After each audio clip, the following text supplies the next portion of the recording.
네, 할렐루야. 네, 오늘 이곳에 오신 성도 여러분들 환영하고 축복합니다. 우리 이 시간에 서로 함께 옆 사람과 인사를 했으면 좋겠는데요. 우리 이렇게 한번 인사를 해봅시다. 당신은 하나님의 선물입니다. 네, 선물입니다. 네, 감사합니다. 네, 오늘은 마태복음 9장 9절에서 13절의 말씀을 가지고 긍휼의 마음이라는 제목으로 말씀을 나누고자 합니다.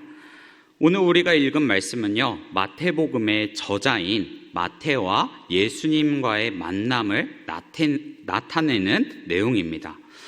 우리가 인사를 지금 했었는데요, 당신은 하나님의 선물입니다 라고 우리가 서로를 인사했습니다. 그런데 여러분, 마태의 이름을 해석하면 그 뜻이 무엇인지 아시나요? 바로 하나님의 선물이라는 뜻을 가지고 있습니다. 오늘 본문에서는 자세히 나와 있진 않지만, 이 마태에 대한 이야기가 자세히 나와 있지 않지만 마가복음 2장과 또한 누가복음 5장에 마태를 소개하고 있는데요, 이렇게 소개를 합니다. 알페오의 아들 레위 또는 레위라고 그냥 소개를 합니다. 그러니까 이 마태라는 이 이름은, 하나님의 선물이라는 이 뜻을 가지고 있는 이 마태라는 이름은 그냥 처음부터 지어져 있었던 그런 이름이 아니라, 사도행전에서 사울이 예수님을 만나 사울이 바울이 되었던 것처럼 이 마태 또한 예수님을 만나고 알페오의 아들 레위에서 이름이 마태로 변환되는 계기가 되는데, 그 계기가 바로 예수님과의 만남이라고 말할 수 있습니다. 그리고 또한 오늘 우리가 읽은 이 본문은요, 신기하게도 이 본문의 앞과 뒤의 내용을 조금 비교해 보면 예수님의 행적, 그러니까 8장과 9장 끝에 있는 그 예수님의 행적을 보면 다른 차이점들이 있습니다. 예수님은 8장과 9절에 보면은 예수님의 축기 사역과 또한 치유 사역과 또한 바람과 바다를 잔잔하게 하는 정말 하나님의 그 권세를 나타내는데, 갑자기 오늘 우리가 본 이 말씀에서는 이러한 육체적으로 이적을 나타내는 그러한 장면이 아니라 오히려 그냥 하나의 만남과 이야기를 나타내고 있습니다. 오늘 이 마태는 이러한 이적들 사이에 가운데 자신을 나타내고 있는 겁니다. 그런데 오늘 본문의 내용을 보면 단지 예수님과 마태의 만남은 눈에 보이는 이적들이 없지만 그 안에는 정말로 놀라운 이적들을 나타내고 있다라는 것을 나타내고 있습니다. 그러니까 예수님의 눈에 보이는 이적들은 없지만, 치유와 권세가 나타내는 그런 상황들은 아니지만, 오늘 마태와 예수님의 그 만남은 예수님께서 한 영혼을 구원하시고 또한 사회적으로 가장 큰 죄인인 매국노와 같은 그 세리를 용서해 주시고 위로하시는 영적인 사건이다라는 것입니다. 그래서 오늘 본문에서 죄인을 구하러 오신 예수님의 그 긍휼의 마음을 통해서 우리는 예수님의 마음을 함께 묵상하시길 바랍니다. 예수님이 긍휼의 마음으로 우리에게 먼저 나타내신 것이 있습니다. 그것은 첫 번째로 바로 우리에게 부르심으로 나타냈습니다. 9절의 말씀을 우리 함께 읽어보도록 하겠습니다. 시작. 예수께서 그곳을 떠나 지나가시다가 마테라 하는 사람이 세간에 앉아 있는 것을 보시고 이르시되 나를 따르라 하시니 일어나 따르니라. 아멘. 9절 말씀에 예수님은 세관에 앉아 있는 사람을 불러 나를 따라오라 라고 말씀하십니다. 이 세관이라는 곳은 어떤 역할을 하는 것일까요? 그 시대의 이스라엘은요, 로마가 직접적으로 통치를 받고 있었던 지역은 아닙니다. 그러다 보니까 로마가 지배를 했음에도 불구하고 직접적인 통치를 나타내지 않으니까 로마는 헤롯 분봉왕을 세워서 그 나라를 다스리게 하고 또한 그 나라에 나오는 이 세금을 징수해서 로마로 바치는 그런 공물을 보내게 했습니다. 그런데 그런 세금을 걷는 역할, 그러니까 많은 사람들에게 세금을 걷는 그 역할이 바로 세리들이었습니다. 어떻게 보면 이 세리들은 세금을 걷는 역할이지만 같은 민족인 이스라엘을 위해서 일하는 일꾼이 아니라 오히려 우리를 지배하고 있는 이 로마를 위해서 일하고 있는 일꾼들이었습니다. 그러니까 예로 들면 우리가 일제강점기 시대 때 일본의 편에 서가지고 백성들의 돈을 걷어서 자신의 배도 채우고 일본의 또한 모든 돈을 건네주는 그런 역할을 했었던 것이죠.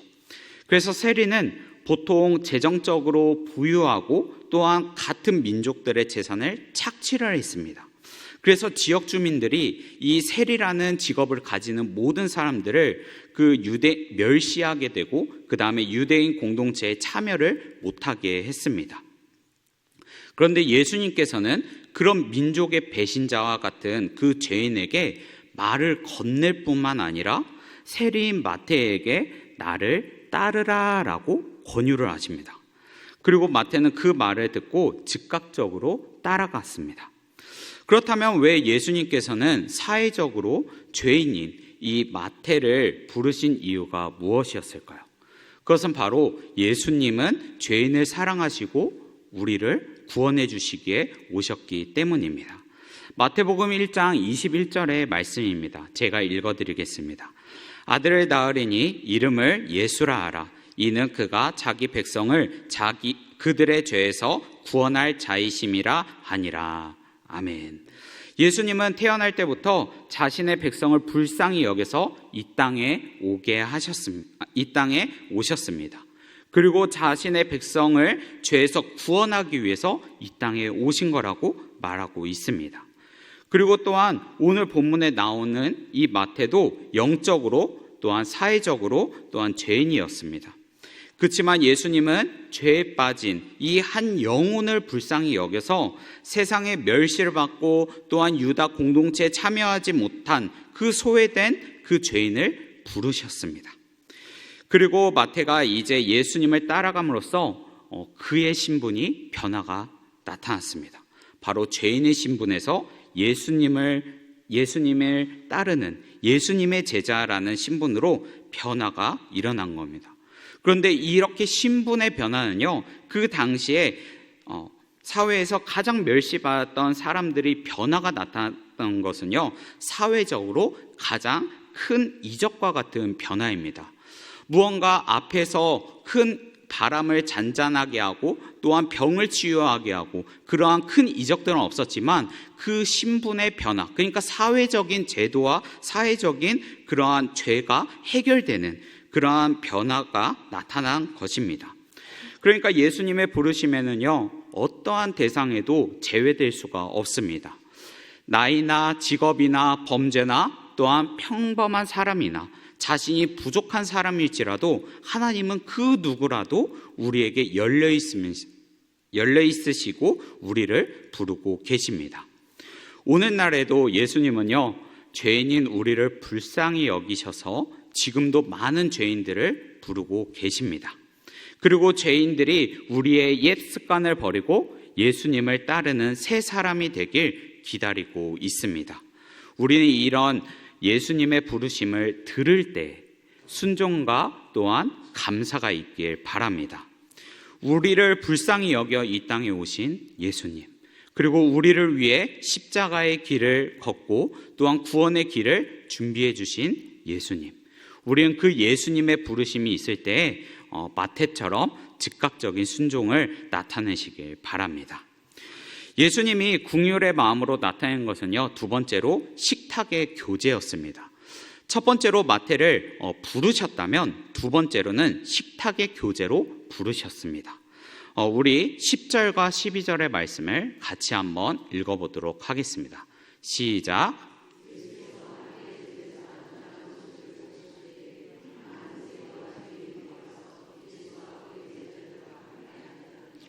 바리새인들이 보고 그의 제자에게 이르시되 어찌하여 너희 선생은 세리와 죄인들과 함께 잡수시냐.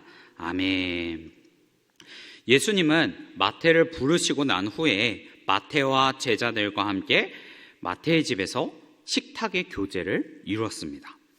이때 식탁의 교제는 세리 생활을 이제 마감하고 이제 예수님을 따라가는 이 마태의 새 출발을 축복하는 송별회와 같은 시간이었습니다. 그리고 그런 마태를 축하하기 위해서 죄인들과 세리인들이 많이 참여하고 또한 합석하게 되었습니다. 그러나 이 모습을 보았던 이 바리새인들은 예수님께서 세리와 죄인들과 함께 식사하는 모습을 보시고 예수님의 제자들에게, 예수님에게 이야기하는 것이 아니라 예수님의 제자들에게 어찌하여 너희 선생은 세리와 죄인들과 함께 잡수시냐라고 핀잔을 주면서 갈등을 유발하게 합니다. 그러면서 불만을 토로하기 시작한 거죠. 그런데 이 바리새인이 그때 왜 같이 밥을 먹는 거에 장면에 대해서 왜 이렇게 화를 내고 또한 갈등을 만들었을까요? 그 이유는 그 당시에 식탁의 교제는요, 사회적 가치를 나타내는 중요한 지표였습니다.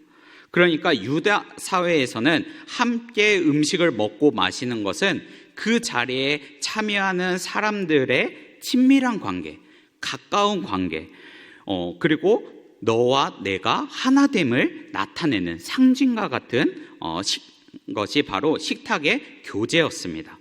그러다 보니 그 시대에는 식사를 할 때 사회적으로 동등한 사람끼리, 그리고 또한 존경을 받는 사람끼리, 그리고 명예로운 사람끼리, 그리고 사회적으로 의인이라고 칭함을 받은 사람들끼리 이렇게 끼리끼리 어울려서 음식을 먹은 것입니다. 왜냐하면 너와 내가 하나가 되었다. 그러니까 너와 나와 동등한 가치가 있다. 사회적 위치가 있다. 이런 것을 나타내면서 그 시대에도 내가 거룩하니 너도 거룩한 사람이구나 라고 하면서 같이 끼리끼리 음식을 먹었던 것이죠. 그러다 보니 일반적인 관습에 의해서 죄인들은 의인의 식탁에 환영을 받지 못합니다.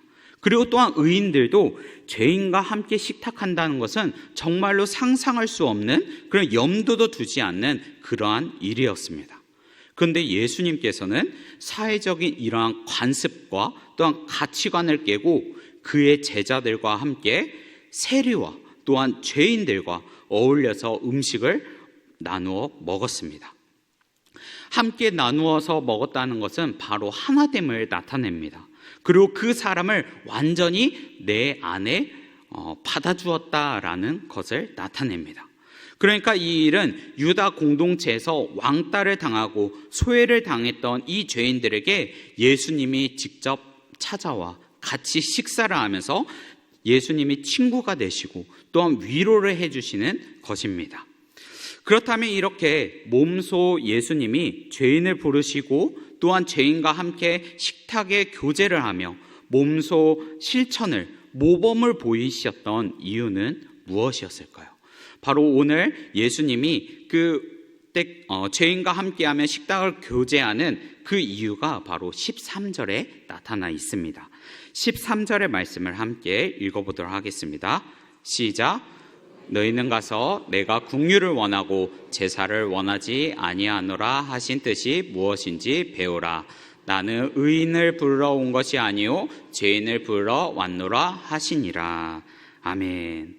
하나님은 바리새인이 화려한 옷을 입고 제사를 드리는 그 일보다 그들이 어렵고 힘든 긍휼한 마음으로 죄인들을 돌보시기를 더 원하셨습니다.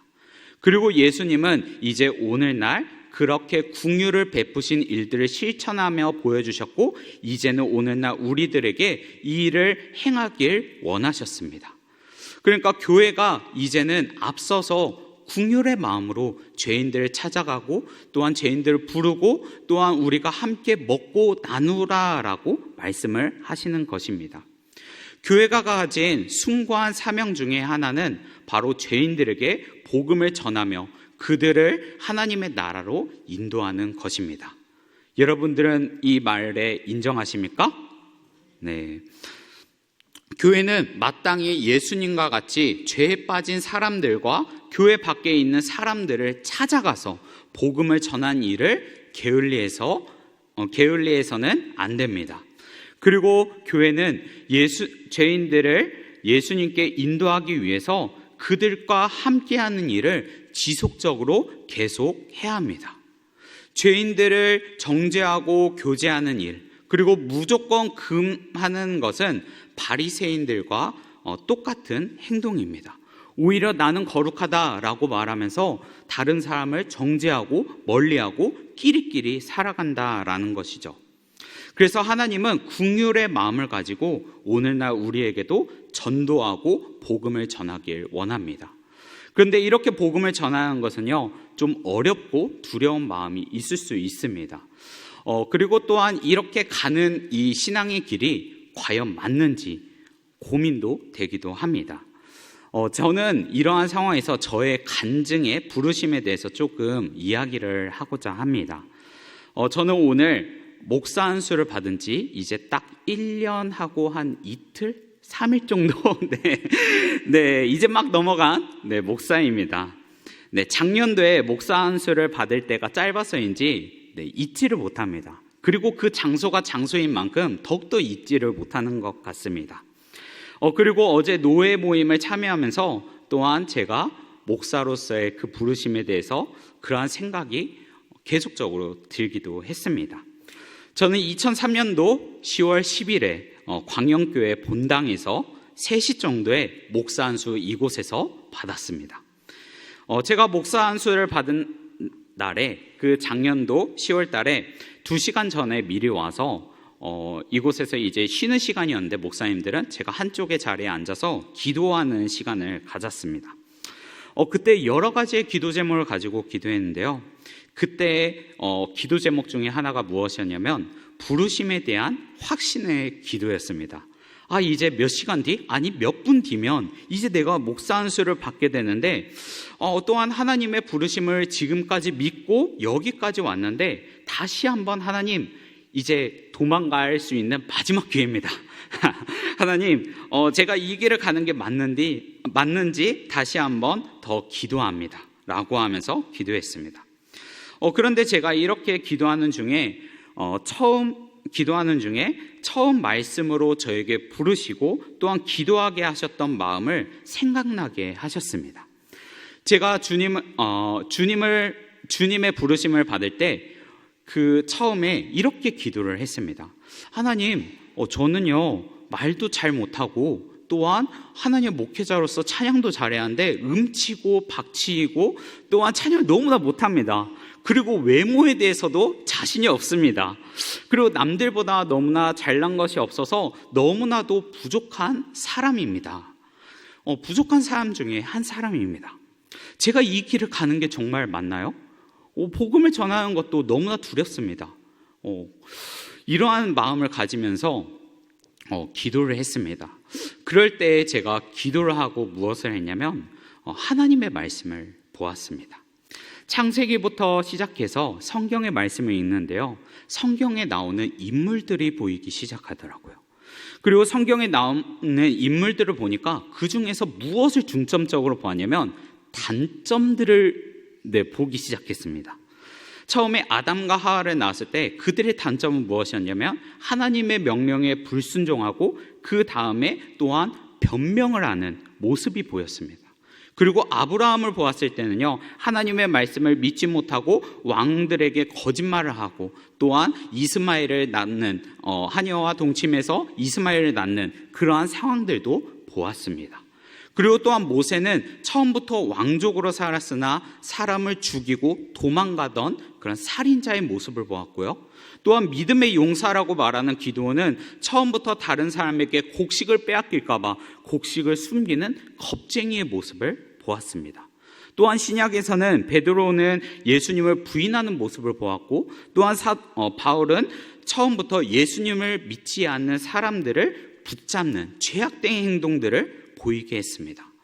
제가 이렇게 이 성경에 나오는 이 단점들만 보면은 어떻게 되었을까요?